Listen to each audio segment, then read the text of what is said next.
우리 같이 한번 인사를 나눕니다. 주님의 은혜가 여러분에게, 앞뒤 전후좌우로 주님의 은혜가 여러분에게, 주님의 따뜻한 은혜가 여러분과 함께 하시길 바랍니다. 가만히 저를 한번 주목해 보시기 바랍니다. 믿음으로 가만히 달려가면서 하나님께로 우리가 받은 최고의 은혜가 뭘까를 종종 생각해 볼 때가 있습니다. 그 중에 하나가 예수님을 우리 주님으로 주신 것임을 믿습니다. 일찍이 예수님을 사람의 몸에 뇌에 비유했습니다. 왜요? 여러분, 뇌에서 모든 명령이 주어집니다. 아무리 몸이 건강해도 사람이 뇌를 다치면 그 사람은 사람 구실하기가 사실 어렵습니다. 일찍이 아인슈타인은 사람이 뇌를 10%밖에 사용하지 않는다고 절규했습니다. 10%만 사용을 해도 비행기를 만들고 스마트폰을 만들고 집을 짓고 달나라를 갑니다. 그런데 그 뇌를 100% 활용을 한다면 우리가 생각하지 못하고, 우리가 눈으로 보지 못하고, 우리가 귀로 듣지 못하는 일들을 경험하게 될 것이라고 그렇게 얘기를 합니다. 예수님은 우리 몸에 뭐와 같다? 뇌와 같다.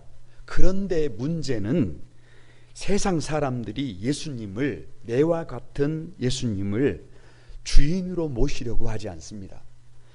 여러분, 자기 뜻대로 살려고 합니다. 가정에서 밀어내려고 합니다. 역사에서 밀어내려고 합니다. 그 인생이 될까요? 그 가정이 세워질까요? 그 역사가 세워질까요? 예수님 빠진 역사는 퇴보하게 됩니다.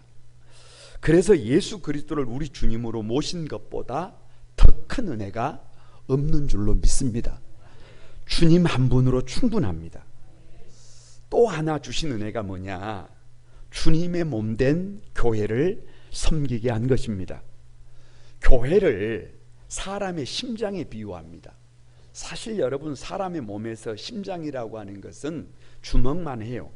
그런데 이 주먹만한 심장의 혈관이 8만 킬로가 연결이 되어 있어요.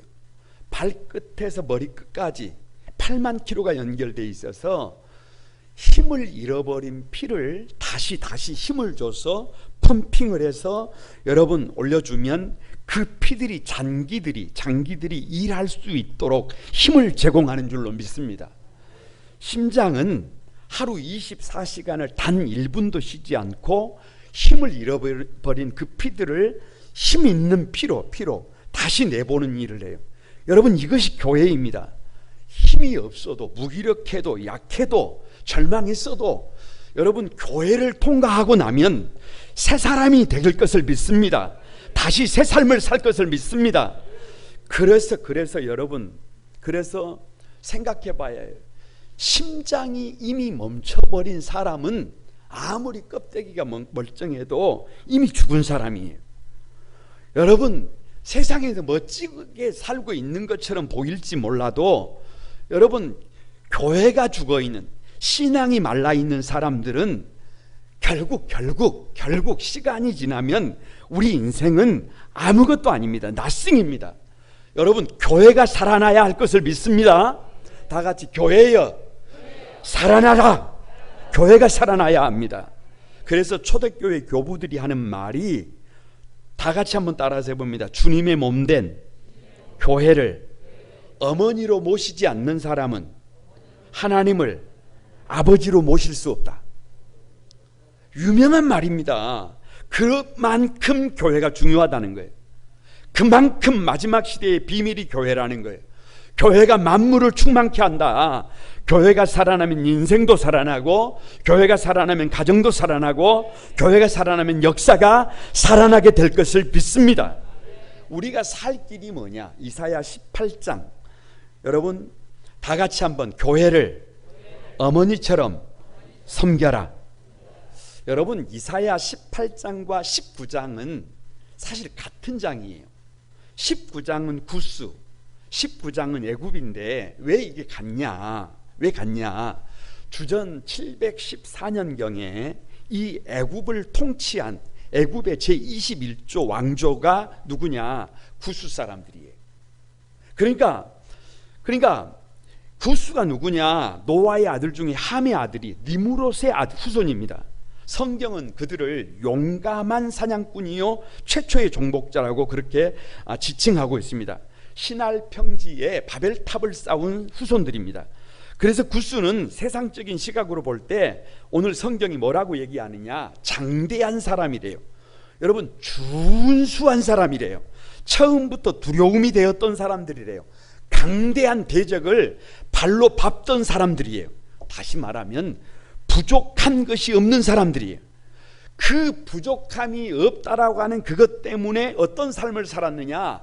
하나님을 떠난 삶을 살았어요. 아니, 하나님을 대적하는 삶을 살았어요. 하나님께 불순종했어요. 죄악의 중심에 선 사람들이 이쯤 되면 하나님이 조용히 심판하셔도 멸망하셔도 여러분 항변할 수가 없어요. 그런데 우리 하나님은 멋지신 분입니다. 참 좋으신 분입니다. 할렐루야. 왜냐?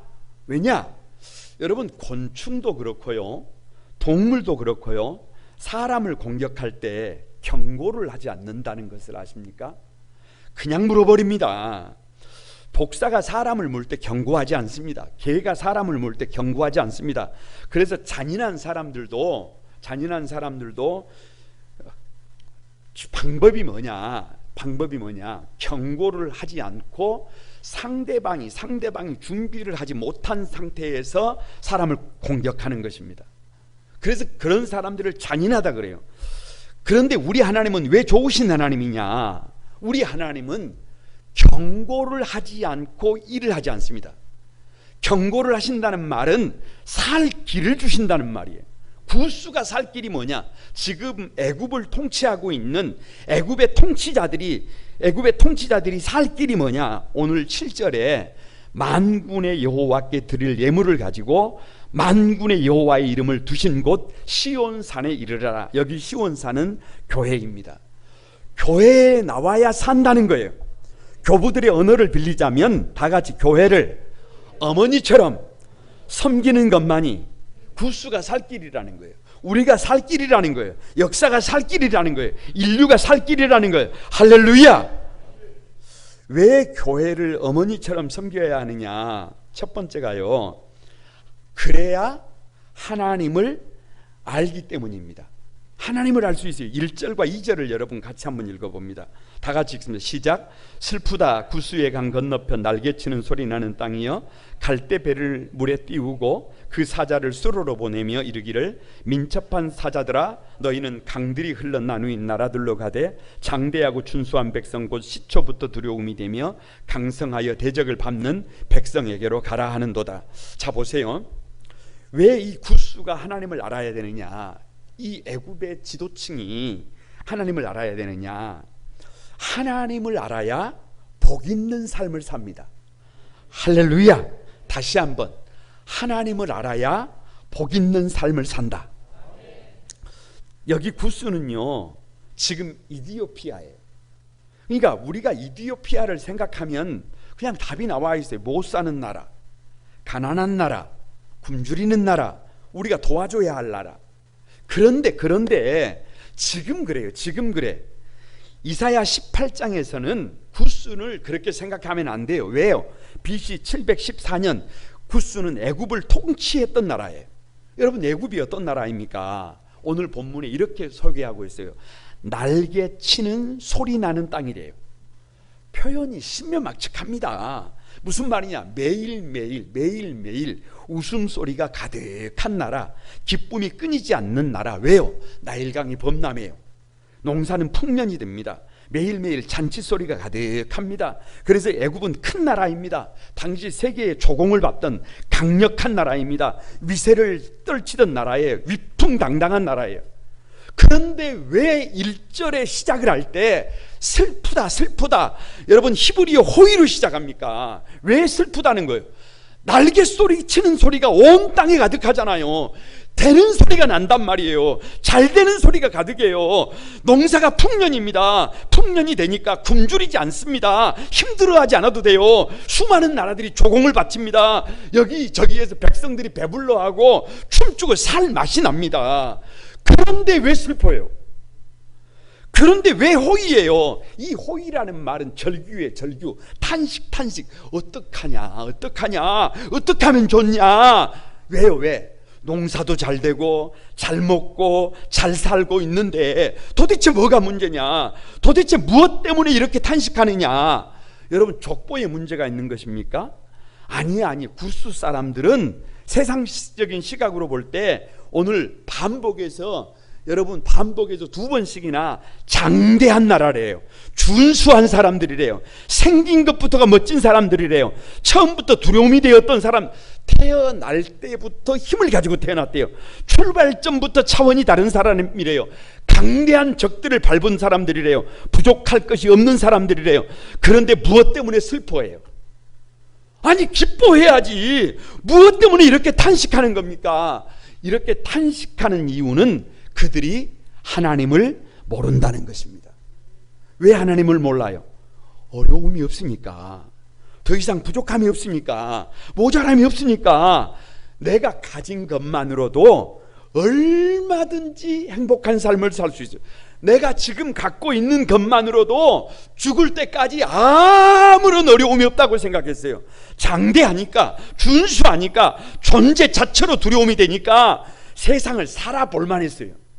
무엇 때문에 하나님을 믿어야 합니까? 무엇 때문에 하나님을 두려워해야 해요? 무엇 때문에 하나님을 섬겨야 합니까? 무엇 때문에 말씀 앞에 나를 쳐서 복종을 시켜야 합니까? 그것은 못난 사람들, 그것은 힘없는 사람들, 그것은 여러분 자신의 삶을 아름답게 살아갈 만한 힘을 갖지 못한 사람들의 핑계다. 핑계, 변명거리다. 그래서 구스는 하나님 없는 삶을 산 것입니다. 여러분, 왜 구스가 하나님을 알아야 되느냐? 다 같이 한번 하나님을 알아야 내가 얼마나 소중한 존재인가를 알게 된다. 여러분, 이게 중요해요. 여러분, 찬양 가사 중에 이런 게 있어요. 나를 지으신 이가 하나님, 무조건 하나님이에요. 나를 부르신 이가 하나님이라니까요. 나를 보내신 이도 하나님이라니까. 나의 나 된 것은 다 하나님 뜻이라. 힘을 내야, 하나님 은혜라니까 힘을 내야 된다. 나의 나 된 것은 다 하나님 은혜라. 한량없는 은혜, 갚을 수 없는 은혜, 내 삶을 애워싸는 하나님의 은혜. 아니 여러분, 하나님을 알아야 내 삶이 은혜라는 걸 알게 된다니까요. 하나님을 알면 나의 나된 것은 다 뭐가 되는 거예요? 하나님의 은혜가 돼요. 여러분, 세상을 살다 보면 다치기도 하고 상처를 입기도 하고 고난을 당하기도 하고 세상을 살다 보면 이런 일 저런 일을 수없이 겪습니다. 그런데 참새 한 마리가 땅에 떨어지는 것도 하나님이 허락하지 않으면 불가능해요. 그러니까 나의 나된 것은 다 하나님의 은혜라고 고백할 수밖에 없는 것입니다. 더 이상 막 핍절의식을 가지고 안 된다, 못한다, 원망하고 불평하고 그런 인생은 옆 사람에게 살짝 걔나 물어가라 그래. 그런 삶을 살지 않는다. 그런 삶을 살지 않는다. 모든 것을 감사로 받을 수 있습니다. 할렐루야. 그 하나님을 알면 아는 것만큼 여러분, 저와 여러분에게 지금이 중요해요. 여러분, 우리 인생에서 가장 아름다운 시간이 언제예요? 그냥 지금이에요. 지금 현재가 하나님의 선물입니다. Here and now. 지금 저와 여러분의 삶의 자리가 어떤 자리일지라도 여러분, 여기서 주님을 모시면 얼마든지 감사할 수 있습니다. 얼마든지 찬송할 수 있습니다. 얼마든지 기뻐할 수 있습니다. 아직도 아멘을 하고 있지 않으면 여러분의 인생에 봄날이 오지 않습니다. 얼마든지 감사할 수 있습니다. 얼마든지 기뻐할 수 있습니다. 얼마든지 찬송할 수 있습니다. 모든 것을 감사로 받을 수 있습니다. 하나님을 알면 더 이상 파괴자로 살지 않아요. 가까이에 있는 사람들, 여러분 힘없는 사람들, 수많은 사람들에게 피눈물 나는 삶을 더 이상 살 필요가 없어요. 여러분 위하는 삶을 살 수 있어요. 귀하게 여기는 삶을 살 수 있어요. 하나님이 주신 힘과 권세를 욕망의 도구로 사용하지 않습니다. 하나님이 주신 힘과 능력을 사람을 살리고 세우고 위하는 일에 사용할 수 있습니다. 왜요? 하나님을 아니까. 하나님을 아니까 복 있는 삶을 살아가게 될 것을 믿습니다. 왜 이 구수가 하나님을 알아야 되느냐? 여러분 다 같이 한번 하나님을 알아야 천국을 누린다. 여러분 하나님을 알지 못하면 세상이 지옥이 됩니다. 물이 바다 덮음같이 여호와를 아는 지식이 온 땅에 가득해야 해요. 아니 저와 여러분에게 하나님을 아는 지식이 가득해야 되는데 하나님을 모르면 인간은 사람은 저와 여러분은 언제든지 마귀가 될 수 있어요. 상황에 따라서 조건에 따라서 두 얼굴을 가질 수 있습니다. 아무리 구수 사람들이 많이 가졌어도 하나님을 알지 못하면 그 끝이 뭐냐 그러면 그 끝이 여러분 그 끝이 구더기 침대에 지렁이 이불입니다. 그래서 러시아가 나온 유명한 문호인 솔제니친이 묻습니다. 왜 러시아가 악마와 같은 공산주의 혁명이 러시아에서 일어났느냐? 왜 6천만 명이 넘는 사람들의 피가 강물처럼 흐르게 됐느냐? 왜 공산주의 혁명이 비극이 여러분 저 유럽이 아니라 저 러시아냐? 이 질문에 여러분 결론이요, 하나님을 잃어버렸다니까요. 하나님을 몰랐다니까요. 왜 주님의 몸된 교회를 어머니로 섬겨야 되느냐? 아이가 태어나면 여러분 성장해야 해요. 돌봄이 필요해요. 아이는 혼자 살 수가 없어요. 아이는 따뜻한 어미가 젖을 물려줘야 합니다. 먹을 것을 제공해줘야 해요. 손 잡아줘야 합니다. 여러분 끝도 없이 아껴줘야 합니다. 혼자 의식주를 해결할 수 없고 혼자 성장할 수 없어요. 어미의 도움이 필요합니다. 마찬가지로 사람은 마찬가지예요. 여러분 사람은요 죄에 중독돼 있어요. 무지합니다. 나태합니다. 악합니다. 그러기에 신앙을 가진 사람들조차도 그냥 두면 흔들립니다. 여러분 아무리 좋은 땅이라도 씨앗을 뿌리지 않으면 잡초만 납니다. 아무리 좋은 씨앗을 뿌려도 갈아엎지 않으면, 잡초를 뽑아주지 않으면 그냥 잡목이 됩니다. 버려진 밭이 됩니다. 넘어지기가 쉽습니다. 하나님을 배반할 가능성이 많습니다. 그래 거기에 성도다운 성도의 삶을 살려면, 건강한 삶을 살려면, 천국의 시민권자로 살려면 천국의 지점인 주님의 몸된 교회의 도움을 받아야 합니다. 그래서 주님의 몸된 교회가 포기해서는 안 되는 것이 뭐냐? 하나님을 알게 하는 거예요. 하나님을 아는 지식, 하나님을 아는 지식이 물이 바다 덮음같이 저와 여러분을 덮어야 합니다. 그래서 교회는 하나님의 말씀인 성경에 집중합니다. 오직 성경이에요. 그래서 우리가 부르는 노래가 있어요. 성경이 쉬워지면 인생이 쉬워진다. 성경이 달콤해지면 인생이 달콤해진다. 성경이 뜨거워지면 인생이 뜨거워진다. 성경이 보이면 인생이 보인다. 거룩한 구만 소망의 가족 여러분, 옆 사람에게 한번 축복하시기 바랍니다. 구스와 같은 사람들이 아직도 많다. 우리가 찾아내야 한다. 우리만 하나님을 아는 백성으로 살아서는 안 된다. 그래서 전도해야 합니다. 여러분 지금도 슬픈 백성들이 많아요. 세상 것으로는 충분할지 모르지만 여러분 하나님이 보실 때 그 끝이 붕괴인 사람들이 우리 주변에 넘쳐납니다. 돌아서야 합니다. 그래서 사람답게 살 수 있도록 저와 여러분이 도와야 합니다. 아니, 저와 여러분이 모범이 되어야 할 것을 믿습니다.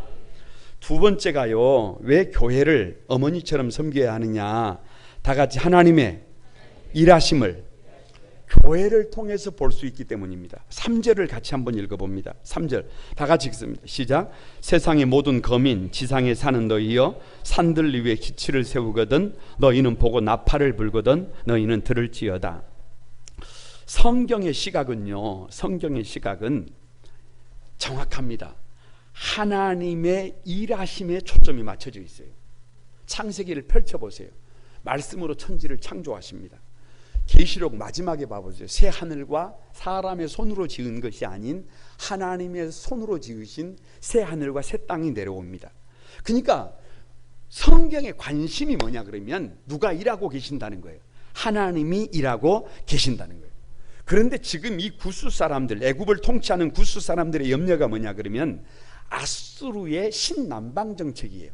아수르가 이미 아람을 정복했어요. 여러분, 이 아수르가 이미 북이스라엘을 점령했어요. 이미 아수르가 누구를 공격하고 있어요? 남유다를 공격하고 있어요. 남유다가 무너지면 아수리의 말발굽이, 아수리의 칼날이 어디를 향하게 되느냐 그러면 애굽을 향하게 됩니다. 그러니까 애굽의 입장에서는 혹시라도 유다가 쉽게 무너져 버리면, 유다가 쉽게 항복을 해버리면 이게 큰 문제예요. 그러니까 누가 버텨줘야 해요. 누가 버텨줘야 해요. 유다가 항복하지 않고 유다가 버텨서 아수리가 내려와도 그 아수리의 신남방 정책을 저지해 줘야 해요. 그러지 않으면 아수르가 어디로 내려오는 거예요? 애굽으로 내려오는 거예요. 그래서 유다에게 애굽이 제안을 하는 겁니다. 우리가 동맹을 맺자. 우리가 동맹을 맺어서 아수르가 내려오면 우리가 공동으로 이 아수르를 막아내자. 그런데 유다는 애굽과 동맹을 맺지 않습니다. 하나님이 원치 않는다는 거예요. 하나님께서 일하신다는 거예요. 왜요? 왜? 여러분 한번 가만히 생각을 해보세요. 지금 이 성경의 구조가 악의 축이 아수르예요. 잘못됐단 말이에요. 그런데 그 잘못된 것을 막기 위해서 잘못된 아수르와 손을 잡는다? 이 성경이 이걸 거절합니다. 성경이 거절해요. 여러분, 애굽을 의지하지 말래요. 세상 것을 의지하지 말래요. 누가 싸우신다. 누가 싸우신다. 세상의 모든 검이나 지상에 사는 너희여, 산들 위에 기치를 세우거든 너희는 보고 나팔을 불거든 너희는 들을지어다. 하나님께서 아수르를 꺾는다는 거예요. 저 잘못된 애굽과 동맹을 맺지 않아도, 애굽의 도움을 받지 않아도 유다는 망한다, 망하지 않는다. 항복한다, 항복하지 않는다. 유다가 지금 무슨 배짱이에요? 하나님이 싸우신다는 거예요. 하나님이 일하신다는 거예요. 지금부터 제가 묻는 말에는 답이 정해져 있습니다. 하나님의 일하심. 할렐루야. 힘없는 유다가 강성한 아수르를 이기는 방법이 뭡니까? 눈을 크게 뜨고 대답하셔야 해요. 하나님의 일하심입니다. 힘없는 유다가 수많은 열강들 사이에서 끝까지 살아남는 비밀이 뭡니까? 유다의 힘이 아닙니다. 유다가 깨지고 넘어지고 전쟁에 지고 자빠지는 것처럼 보이지만 다시 부활하는 비밀이 뭡니까? 하나님의 일하심이에요. 저와 여러분이 결국은 하나님의 백성들이 돼서 당당하게 하나님의 일꾼들이 되는 비결이 뭐예요? 하나님의 일하심입니다. 여러분, 도대체 교회가 아니고서 세상 어디에서 이런 고백을 합니까? 아니, 오직 교회를 통해서만 하나님의 일하심을 볼 수 있는 줄로 믿습니다. 그래서 이사야가 성전에 들어갔을 때 모든 사람들이 성소에 들어가지 않고 있는데 이사야가 성소에 들어가 보니까 여호와의 영광이 성전에 가득한 거예요. 누가 교회를 통해서? 하나님이 교회를 통해서 일하고 계심을 믿습니다. 왜 하나님의 일하심을 볼 수 있어야 하느냐? 하나님이 일하시는 방법이 뭐냐? 4절을 한번 주목하시기 바랍니다. 여러분 같이 한번 읽어봅니다. 여호와께서 내게 이르시되 내가 나의 처소에 조용히 감찰함이 쬐이는 일광 같고 가을 더위 위에 운무 같도다. 저는 성경을 사랑합니다. 성경의 표현이 너무 우리 마음을 여러분 치고 들어옵니다. 우리 하나님의 일하시는 방법을 소개하면서 나의 처소에서 조용히 감찰함이 쬐이는 일광 같고 가을 더위에 운무 같대요. 하나님이 일하시는 방법이 뭐냐? 하나님이 어떻게 처소에서 지켜보고 있다는 거예요. 두 눈을 시퍼렇게 뜨고 열방을 지켜보고 계시는 거예요. 여러분, 구스도 지켜보고 아수르도 지켜보고 북이스라엘도 지켜보고 춘기리도 지켜보고 거룩한 구만소만교회 성도들도 지켜보고 계신 줄로 믿습니다. 그런데 세상 사람들은 이것을 잘 몰라요. 그냥 아무도 보지 않는다고 생각합니다. 그래서 제 멋대로 놀아납니다. 자기 욕심대로, 자기 욕망대로 잘못 갑니다. 그러나 하나님은 지금도 조용히 지켜보고 있음을 믿습니다. 여러분, 주님이 저와 여러분의 속 중심을 이미 알고 계신다, 모른다? 알고 있다. 우리의 땀과 우리의 헌신을 알고 있다, 모른다? 알고 있다. 더 이상 원망할 것도 없고 더 이상 불평할 것도 없습니다. 누가 지켜보고 계셔요? 하나님이 지켜보고 계심을 믿습니다. 은혜 줄 자에게 은혜를 주시고, 승리를 주실 자에게 승리를 주시고, 성공을 주실 자에게 성공을 주시기 위하여 지금도 은밀하게 지켜보고 계시는 하나님을 찬양합니다. 왜 쪼이는 일광 같으냐? 쬐이는 일광은 햇빛이에요. 햇빛. 여러분, 햇빛은요, 이사야 때에도 2000년 전 예수님 때에도 어제도 지금도 영원토록 오늘 아침에도 해가 떠서 지금 잠잠히 봄, 여름, 가을, 겨울 변함없이 소리 없이 말 없이 지켜보고 있습니다. 지켜보고 있어요. 누가 착하다고 몰빵을 하지도 않습니다. 누가 악하다고 피해가지도 않습니다. 이것이 하나님의 일하시는 방법입니다. 왜 가을 더위에 운무냐? 운무는 비를 먹으면 비구름입니다. 여러분, 하나님께서 비를 내리실 때 그것이 구스이니까, 그것이 애굽이니까, 그것이 아수르니까, 그것이 유다니까 구별을 하는 거예요? 그게 아닙니다. 하나님의 사랑은 공평해요. 가만히 내리는 이슬처럼, 가만히 내리는 비처럼 차별이 없어요. 왜요? 왜? 돌아오라는 거예요. 하나님께로 나아오라는 거예요. 그러면 산다는 거예요. 여러분, 밖에 나가서 태양을 보시면 기억하시기 바랍니다. 아, 하나님이 일하시는구나. 밖에 나가서 비가 오면 아, 비가 오네, 이렇게 하지 말고, 아, 하나님께서 지금 비를 내리시는 것처럼 저와 여러분을 지켜보고 계시는구나, 하나님이 일하시는구나, 이것을 알아야 하나님을 섬길 수 있습니다. 이것을 알아야 교회를 어머니처럼 섬길 수 있습니다. 왜 하나님의 일하심을 볼 수 있어야 하느냐? 하나님의 일하심을 볼 수 있어야 모든 것을 감사로 받을 수 있습니다. 여러분, 박찬미 자매가 교회에 와서 찬양을 했는데 많은 은혜를 받았는데, 그 중에 찬양 중에 하나님은 실수하지 않으신다네요. 내가 걷는 이 길이 혹 굽어도는 수가 있어도, 내 심장 울렁이고 가슴 아파도 내 마음 속으로 여전히 기뻐하는 까닭은, 다 같이, 하나님은 실수하지 않으심일세. 아무튼 노래를 잘 못해도 할렐루야, 이것이 보여야 합니다. 이것이 언제 보이느냐? 이것이 언제 보이느냐? 집에서 잠자고 있을 때 보이는 게 아니에요. 주일날 놀러 갔을 때 보이는 게 아니에요. 이것이 가만히 주일날 시간을 구별하고 여러분 장소를 구별해서 하나님 앞에 예배할 때 보입니다. 찬양할 때 보입니다. 기도할 때 보입니다. 말씀을 들을 때 이해가 됩니다. 혹 우리가 잘못했을 때에도, 혹 우리가 쓰러져 있을 때에도 따뜻한 폼처럼 수고하고 지친 자식을 위해서 밥상을 준비한 어머니처럼 준비된 말씀이 여러분에게 선포되어졌을 때 예배를 통해서 주어지는 그 말씀이 저와 여러분을 살리고 있는 것을 믿습니다. 세우고 있는 것을 믿습니다. 회복시키고 있는 것을 믿습니다. 하나님의 일하심을 보여주는 것을 믿습니다. 그래서 칼빈이 교회를 어머니와 같다라고 한 것입니다. 여러분, 옆 사람에게 한번 축복합니다. 하나님은 실수하지 않으십니다. 하나님은 지금도 당신을 위하여 일하고 있습니다. 여러분, 그 믿음이 있어야 가만히 교회를 어머니처럼 섬기고 믿음으로 달려갈 수 있고, 그래야 우리 모두가 살 수 있음을 믿습니다.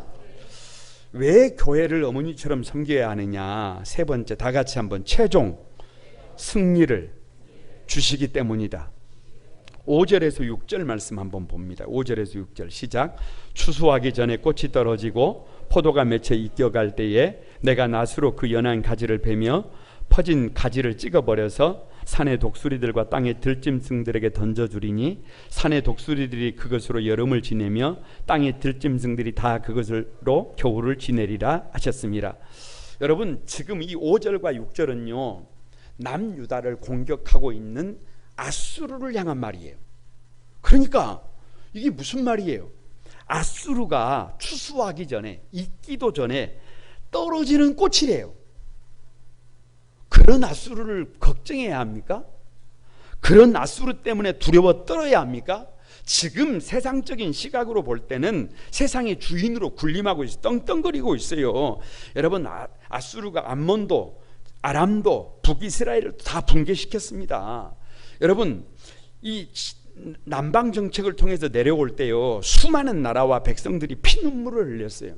여러분, 사람을 죽일 때요, 죽을 때 이 두 다리를 메어치면서 곤충들이 막 죽어가는 것처럼 그렇게 사람들이 죽어갔어요. 그렇게 지금 세계를 제패하고 있는데, 세계의 주인처럼 행세하고 있는데, 그런 아수르를 향해서 저거는 추수하기 전에 꽃처럼 떼어진대, 꽃처럼 떨어진대, 아무것도 아니대요. 아수르가 무너진대요.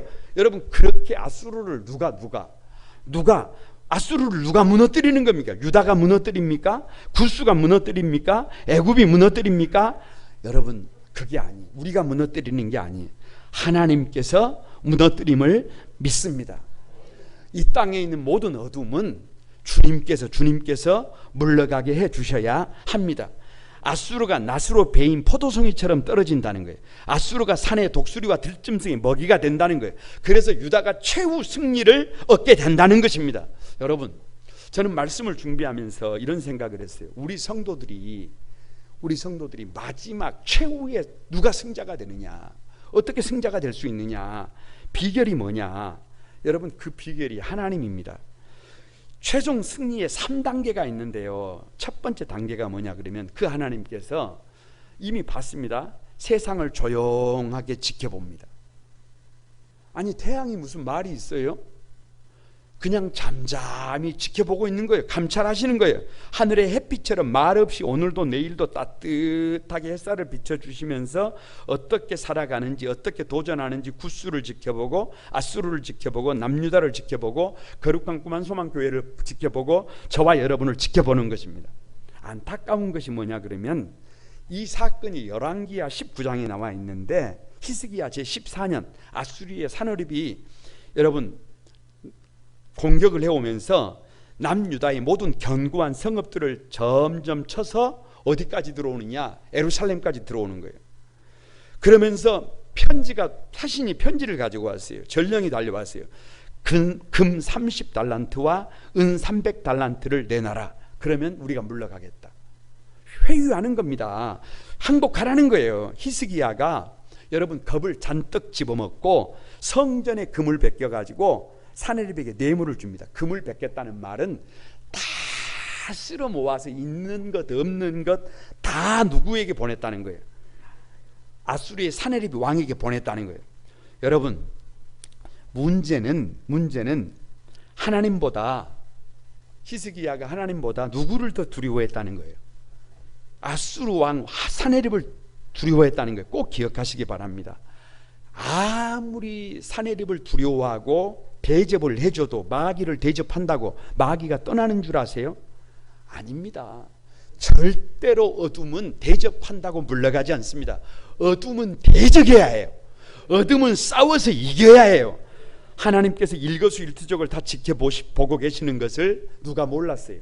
히스기야가 몰랐어요. 이것을 알아야 히스기야가 여러분 어리석은 선택을 하지 않았을 것입니다.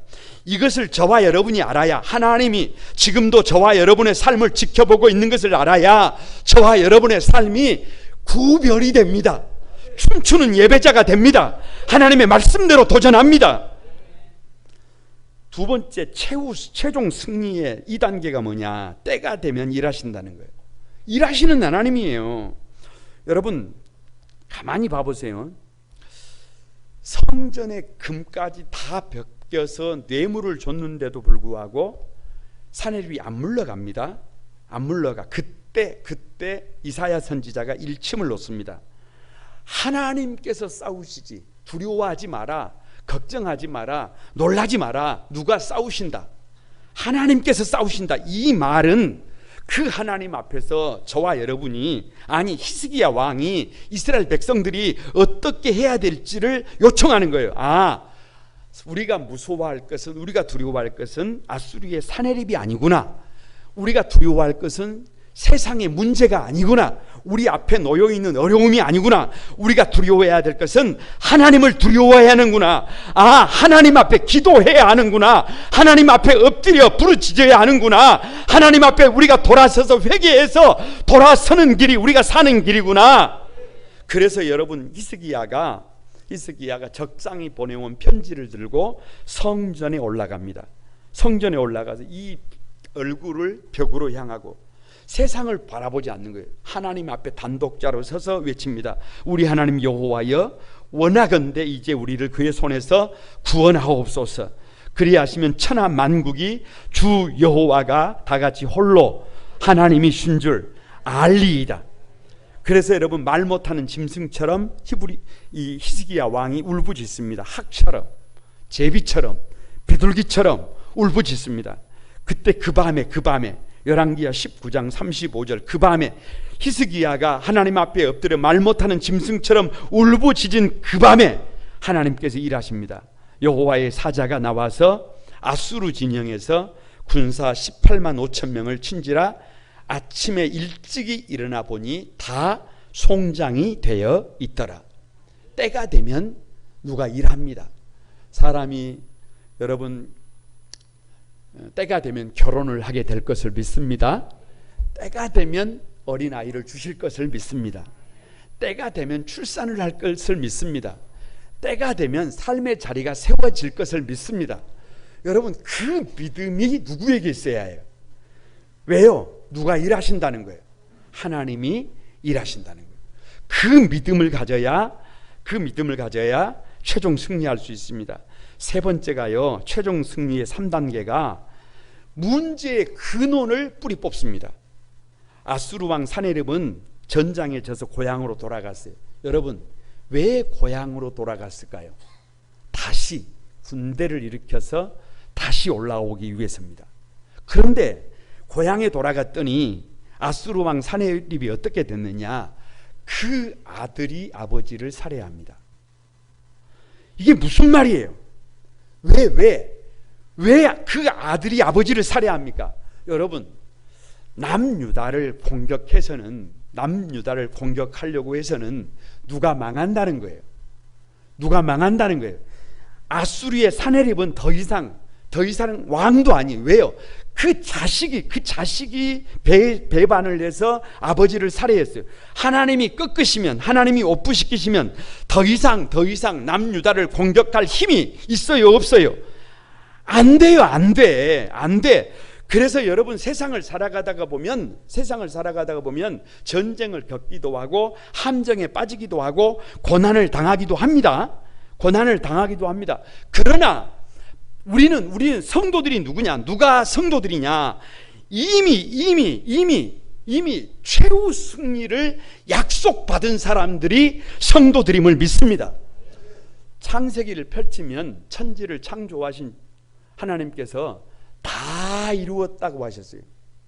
예수님께서 십자가에 달려 죽으시면서 마지막 말씀이 다 이루었다고 하셨어요. 그리고 계시록 저 마지막 장에 가면 또 다 이루었다고 하세요. 무슨 말이냐? 성도들은 이미 우리 앞에 다 이루어진 삶을 오늘도 개척해 나아가고 있는 줄로 믿습니다. 그런데 질병 때문에 아파요. 그런데 상처를 받아요. 그런데 함정에 빠져요. 그런데 고난을 받아요. 그런데요, 여러분 꼭 기억하시기 바랍니다. 건물을 지을 때도 10층 건물을 지으려면 반드시 1층 지하를 파야 해요. 1층을 지어야 해요. 그래야 건물이 넘어가지 않습니다. 20층 올라가려면 2층은 파야 돼. 2층은, 지하 2층은 파야 해.